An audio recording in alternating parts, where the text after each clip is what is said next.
Há dores que não são castigo, são lapidação. Há quedas que não são fracasso, são convite. Há silêncios que não significam a ausência de Deus, significam que Ele está trabalhando. E o barulho da transformação, às vezes, é o silêncio. Deus, antes de usar alguém, Ele quebra. Não para destruir, mas para refazer. Ele quebra o orgulho, a autossuficiência, as falsas seguranças que a gente constrói quando quer controlar tudo. E quando o chão some, quando o coração cansa, quando o último plano falha, é ali que o milagre começa. Porque o quebrar de Deus não é o fim da história, é o ponto de virada. Você já notou como a semente precisa se romper para brotar? Como o barro precisa ser amassado para virar vaso? Como o ouro precisa do fogo para ser purificado? Assim também é com a alma. A dor é o fogo onde Deus forja o caráter. A espera é o deserto onde Ele ensina a confiar. E o quebrar é o processo onde Ele transforma o homem comum em instrumento divino. Moisés foi príncipe no Egito, mas antes de libertar um povo, teve que ser quebrado no deserto. José foi traído, vendido, esquecido, até que a prisão se tornasse o portão do palácio. Davi foi ungido rei, mas dormiu em cavernas antes de sentar no trono. Pedro prometeu fidelidade, mas foi quebrado pelo próprio erro antes de se tornar o apóstolo da fé. Deus nunca desperdiça dor. Cada lágrima é ferramenta. Cada deserto é direção.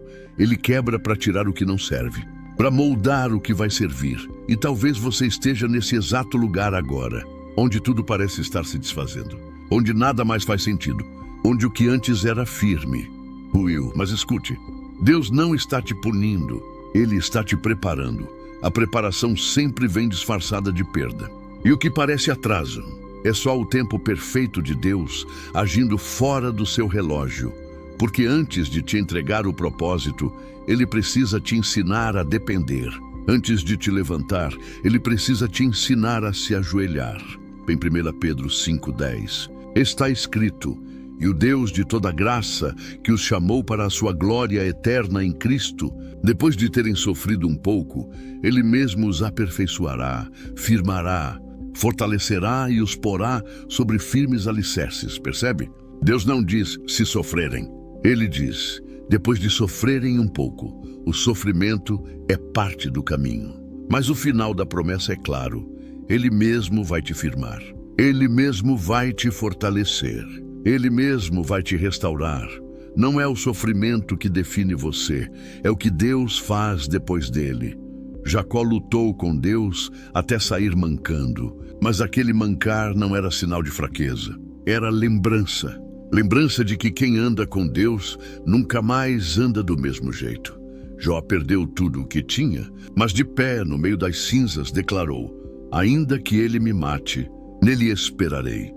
E foi no meio da cinza que Deus plantou uma fé que nem o vento podia arrancar. Paulo, o homem orgulhoso, caiu cego no caminho de Damasco para enxergar com os olhos da alma. O que parecia ruína era renascimento. Deus sempre recomeça no lugar onde a gente acha que acabou. O quebrar de Deus é o ponto onde o controle se vai e a fé começa. É o momento em que Ele tira tudo que pode ser abalado, para mostrar que o que vem dele permanece. O homem que é quebrado por Deus deixa de andar por força e começa a andar por graça. Deixa de depender do que tem e passa a depender de quem é o dono de tudo. E é nesse lugar, no chão, que Ele ergue os verdadeiros. Lembra do frasco de alabastro? Enquanto estava fechado, o perfume era só promessa. Mas quando foi quebrado, o aroma encheu a sala inteira. Às vezes Deus permite o quebrar para liberar o perfume da tua essência. E lembra de Gideão. A vitória só veio quando os vasos se quebraram e a luz saiu.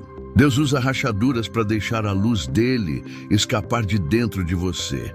E acima de todos os exemplos, lembre-se de Jesus. O corpo dele foi quebrado na cruz. E dessa quebra nasceu a salvação do mundo. Nada se multiplica sem antes se partir. Então, se hoje a vida está te quebrando, se tudo parece pesado demais, se o futuro parece longe e o presente não faz sentido, respira. Você não está sendo punido, está sendo moldado.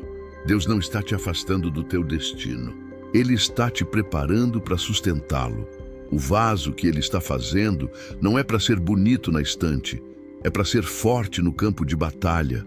Um homem quebrado por Deus é um homem que aprendeu a andar devagar, que fala menos e ouve mais, que julga menos e ora mais, que sabe que o poder não está em controlar, está em confiar.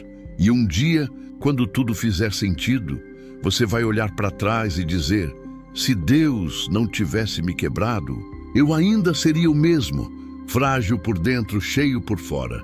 Mas agora eu sou inteiro, mesmo tendo sido partido. Então, se você sente que está sendo esmagado, entenda, não é rejeição, é reconstrução. Deus está tirando o que é teu para dar o que é dele. E o que é dele, ninguém tira. Porque o quebrar de Deus é o prelúdio da glória. É o ponto onde ele apaga a versão antiga de você para escrever o propósito que estava guardado desde o início. Quando Deus quebra, ele não destrói, ele redefine. E o homem que ele quebra é o mesmo homem que ele vai usar.